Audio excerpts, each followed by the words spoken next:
Dr. Daub is there. Hello, hello. Hello hello.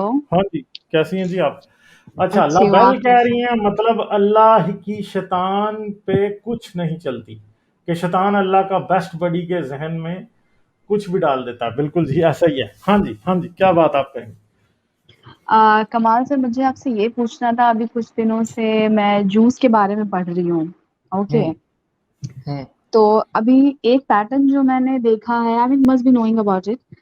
उनके extinction का इतना मतलब क्या जोश रहा है हर कौम के अंदर कि उनको मारने के लिए दिलो जान से सबने ट्राई किया है। समझिए, किसी को अगर नफरत करते हैं ठीक है, उसको इग्नोर कर दो, उसकी लाइफ में जाना नहीं है। लेकिन एक हद तक इस तरह से नफरत करना कि उनको मारना, उनको जिंदा जलाना, उनके टेम्पल्स गिराना, तो व्हाट इज द रीजन और व्हाट आर दोज रीजंस के हर कौम उनसे इतनी नफरत करती रही है? Strong reason could be there. मैं समझता हूँ कि पुराने वक्त में जब क्रिश्चियनिटी नहीं आई थी तो उनके हम्म। साथ वही कुछ हो रहा था जो सबके साथ होता था। क्योंकि रोम जो था वो सबको मार रहा था, ग्रीस मार रहा हम्म। था। ग्रीस वाले तो यहाँ तक आ गए ना, पाकिस्तान इंडिया तक। ठीक है, हम्म। हम्म। तो रोम मार रहा था सबको, ग्रीस मार रहा था, फिर फोनीशियन एम्पायर आई तो वो मार रही थी। हर कोई जिसके पास ताकत होती थी वो किसी ना किसी को तो मार ही रहा होता था। तो हम्म। असल में बाइबल की वजह से ग्रीक्स की हिस्ट्री जो है वो प्रिजर्व हो गई। मगर क्रिश्चियनिटी के बाद जो हम्म। मेन वजह रही ग्रीक यहूदियों से नफरत की, वो हम्म। क्रिश्चियनिटी ही रही। जैसे कि जब तक इस्लाम पैदा नहीं हुआ था तब तक यरूशलेम के शहर में यहूदियों को का दाखला मना था, यानी वो जा भी नहीं सकते थे, यरूशलेम में एंटर नहीं हो सकते थे। ठीक है, ओके। फिर मुसलमान आए तो यहूदी ये समझे कि यार हमारी थोड़ी खलासी हो जाएगी, अब हम ठीक हैं।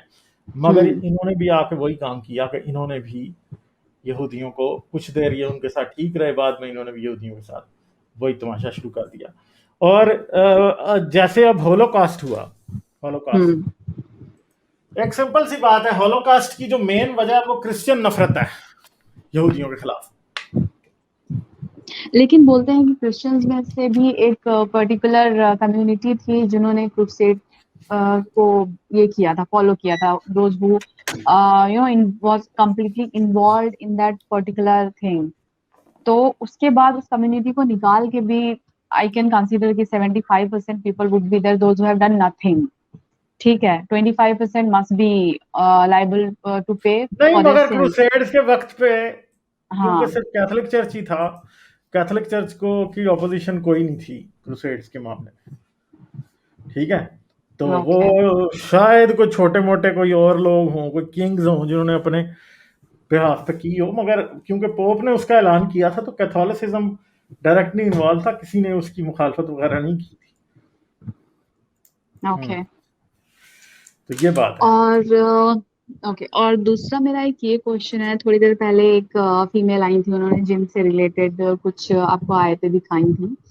तो मुझे आपसे ये पूछना है कि जब किसी के ऊपर जिन आते हैं, वो तो उनका यकीदा होता है, बिलीफ होता है, लेकिन कोई बिलीफ नहीं करता है तो उसके ऊपर कुछ भी नहीं है। Okay, once you leave Islam और whatever religion you are into, तो ये इस्लाम के अंदर रह के जिन आने का प्रोसेस क्या है? कोई आपके ऊपर काला जादू करता है, जिन बुला के फिर चढ़ा देगा, या आप जिन की गली में जाते हैं, या जिन ऐसे ही बस स्टेयर्स पे घूम रहा है, लिफ्ट में आप पे हावी हो जाता है? और मतलब क्या है? I tell you one thing. In my family, in my in laws, there is a lady, उनके ऊपर दो जिनों का साया है। तो अभी हम्म, जब भी उनकी छोटी मोटी कोई भी बात उनके हस्बैंड से होती है, she is like she start throwing everything in the bedroom. इधर से उधर, उधर से इधर, भारी आवाज में बात करेंगी। ओके। और सबको ये लगता है कि वो जिन आ गई है। Then we have this family बाबा। ओके। फिर वो उनको बुलाया जाता है, देन वो जो भी उनके एग्जॉर्सिज्म के रिचुअल्स हैं वो करते हैं। तो वो एक 4-5 घंटे का प्रोसेस होता है। और उस प्रोसेस में क्या होता है, उनको जब भूख लगेगी तो जिन उनके साथ कोऑपरेट करता है वो लंच कर लेती हैं। लंच करने के 10 मिनट के बाद वो वापस से चीजें फेंकने लगती हैं। फिर जिनके साथ कोऑपरेट करेगा, फिर वो जोहर की नमाज पढ़ती हैं। फिर जोहर की नमाज पढ़ने के बाद फिर से उनका वो खेलना कूदना चालू होता है। तो अगर मैं इसको है ना एक मेंटल प्रॉब्लम भी मानूं, तो वो आधे घंटे के लिए होना चाहिए, 1 घंटे के लिए होना चाहिए, बट ये ब्रेक क्यों आता है बीच में? मतलब जिन इतना कोऑपरेटिव क्यों है इनके साथ? और अगर जिन इतना अल्लाह को मानने वाला है तो उन्हें परेशान क्यों कर रहा है? आप समझ रहे हैं? तो मतलब ये क्या प्रोसेस है, ये मुझे समझ में नहीं आ रहा है इस चीज को लेके, इतना नहीं, वो तो कोऑपरेटिव ये क्यों तो है? पता चल रहा है, ये तो शिज़ोफ्रेनिया भी हो सकता है ना, पता नहीं अब क्या मतलब इसमें और होगा। दूसरी बात ये है कि जिन्नों का ये कैसे मानते हैं, कैसे चिमट जाते हैं, वो बड़ी एक सिंपल सी बात है। ये ऐसे भी मानते हैं कि जो है ना, जैसे रसूल की एक हदीस है कि जब किसी जगह पेशाब करने लगो तो हम्म। उधर पहले पाँव मार लो, ठीक है? हम्म। कि पाँव मारोगे तो जी वो जिन अगर उधर कोई होगा तो वो भाग जाएगा, ठीक है? तो अच्छा। ये बातें भी ये बिलीव करते हैं। तो इस तरह की और भी चीज़ें हैं कि जी आपने कोई डिस्टर्ब कर दिया, कहीं वो रहते थे, आपने उस जगह को डिस्टर्ब कर दिया तो उनमें से कोई आपको चिमट जाएगा। और मैंने तो यार जहाँ तक देखा है कि इंडिया पाकिस्तान में जब औरतों के साथ लोग बुरा करते हैं तो ये एक साया वाली जो सिचुएशन है ना, अगर कोई किसी औरत का आदमी मारता है उसको, तो ये टू जिन प्रोटेक्ट और देमसेल्व्स। साया हम्म। वाली जो सिचुएशन है ना, वो उसके उसके काफी हक में जाती है, क्योंकि फिर वो आदमी ये समझता है कि ये औरत जो है ना, अब इस पे जिन है, तो अगर मैंने इसे मारा तो कहीं जिन मुझे भी कुछ कहेगा। तो मेरा जहां तक मुझे लगता, ये साइकिल, और कई दफा औरतें जो है ना वो सब कॉन्शियसली खुद ये कर रही है, क्योंकि एक औरत को मार पड़ती जा रही है, अब वो गुस्सा अंदर दबा रही है, तो भाई वो किसी ना किसी सूरत में निकलनी है ना। पसंद की शादी, वो गलत जगह शादी कर दी, वो बंदे को पसंद नहीं करती, और इश्यूज हैं, तो ये जिन वाला मसला दरपेश हो जाएगा। तो कॉन्शियसली और सब कॉन्शियसली औरतें ये काम करती हैं, और औरतें इसलिए ज्यादा करती हैं कि मोस्ट प्रॉब्ली ऐसा भी मेरे मेरे ख्याल में तो हो सकता है कि एक औरत हम्म। और मर्द की सेक्सुअल रिलेशनशिप नहीं ठीक, और वो उसके साथ सेक्स नहीं करना हम्म। चाह रही, तो वो जिन का बहाना डाल लेगी, या सब कॉन्शियसली भी डाल सकती है, जरूरी नहीं है कि वो कॉन्शियसली कर रही है, जनरली वो सब कॉन्शियसली भी होता है ये। तो ये बहुत बहुत ज्यादा इशू होता है। कई दफा आप देखते हैं कि कई कोई लड़की होती है, ठीक ठाक होती है, शादी करके अगले घर जाती है, आगे जाके जिन आ जबरदस्त किस्म जाता। का तमाशा शुरू हो जाता है, ठीक है? तो ये हम्म। सब इस ये साइकोलॉजी से रिलेटेड है ज्यादा। इसमें एक और इंटरेस्टिंग बात जहन में आ रही है कि जो आपने असल में जो सवाल है ना उसमें जादू की बात की है और जिन की बात की है। हर मजहब हाँ। जो है उसके मुख्तलिफ तरह के ना कॉन्सेप्ट्स होते हैं, जिन्नात के, रूहों के, बदरूहों के। क्रिश्चियनिटी अलग होगा, इस्लाम अलग होगा, हिंदुज़म अलग होगा। इस्लाम में जो आपको मैं मारूफ या मशहूर कॉन्सेप्ट ये ऐड कर सकता हूँ कि अगर फर्ज करें मैं इस मुसलमान हूँ और आप मुसलमान हो, मैं अगेन ये आम राय है, जरूरी कि स्पेसिफिक हो, उसमें अगर मैं आप पे जादू करूंगा तो आप पे जिन नहीं आएगा, इस्लाम का मशहूर बात ये है, बल्कि आपकी तबीयत खराब रहने लग जाएगी या आपका झगड़ा हो जाएगा, आपकी यानी आपकी फैमिली या बॉडी में डिस्टरबेंस आएंगी जादू से।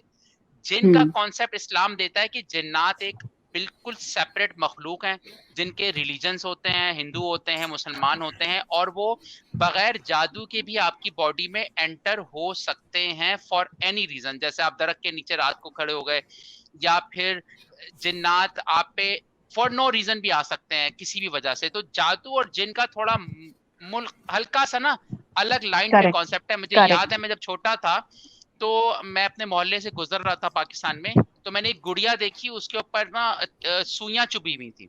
तो ये हम्म। जादू, ये इससे जिन नहीं ला रही होगी वो औरत जो जादू कर रही होगी हमारे मोहल्ले में, बल्कि जिसके ऊपर सुइयां थी उसको बीमार कर रही होगी जादू के जरिए। तो जादू और जिन थोड़ा सा हल्का सा डिफरेंट कॉन्सेप्ट है इस्लाम में।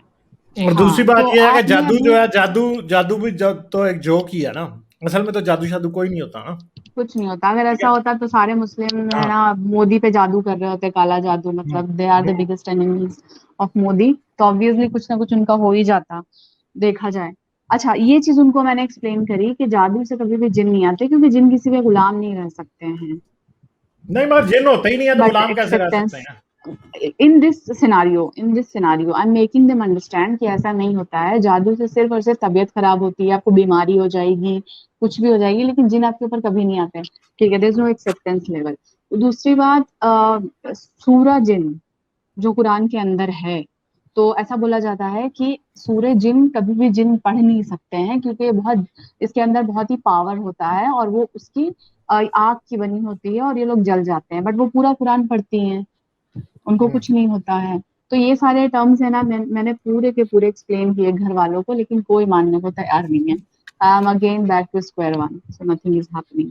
चले, ऐसा है। अभी ये टीनू ने बात की है, गालिब कमाल मोदी से पहले तो मुस्लिम गालिब पर जादू करते हैं। तो ये बात है जी, वो जी। हारिस नहीं कहता अल्लाह से कहो कड़ाके मारे हैं। तो अगर इनके पास कुछ जिन है तो फिर मार दे मेरे और हारिस पे कड़ाके, तो देखते हैं क्या होता है। कुछ नहीं है भाई, ये ड्रामा है सब। सब ड्रामा है। मैं ठीक है रात को चले। जाती हूँ वॉक पे 12-1 बजे। और हाँ, मुझे है ना एक चीज ह्यूमन बीइंग को बोलना है। उन्होंने एक वीडियो बनाया था रिसेंटली, उसमें उन्होंने कुरान के चैप्टर्स को एक्सप्लेन किया है। He has compared one book with the Quran, so that was really amazing. जब वो पूरा वीडियो मैंने देखा, चैप्टर्स के नाम कैसे हैं, रेफरेंस देना चाहिए, this is a proper book explain करने के लिए। तो वो काफी मतलब एडमिरेबल था। तो इसीलिए मैंने सोचा एक बार ह्यूमन बीइंग के सामने उसको मेरे साइड से प्रेजेंट कर दूं। That was really amazing video, human being. Thank you so much for शुक्रिया दैट। बहुत। चलें जी, थैंक ठीक यू। है जी, थैंक यू थैंक यू। और गालिब सर, मुझे आपसे एक ये है कि आप हमेशा है ना कुछ R&D करते रहते हैं, आप और आपके जो फ्रेंड्स हैं जो भी ये चैनल चला रहे हैं। तो स्पेशली मैं ये जानना चाहती हूँ, आपकी फैमिली लाइफ क्या है? 8-10 घंटे तो आप रिसर्च करते होंगे, 4-5 घंटे फिर आप ऑनलाइन रहते होंगे। I mean, how do you give time to your family? ठीक है, अपने खुद के साथ क्वालिटी टाइम, फैमिली के साथ क्वालिटी टाइम, कभी वेकेशन पे जाते भी हैं कि नहीं? संडे को घर से बाहर निकलते हैं कि नहीं? तो उस पे देखें जी, छोटा जब सा से मुझे कोविड बताइए है कि क्या है। तब से वेकेशन वाला खाता जो है वो खत्म है। ठीक है, अच्छा।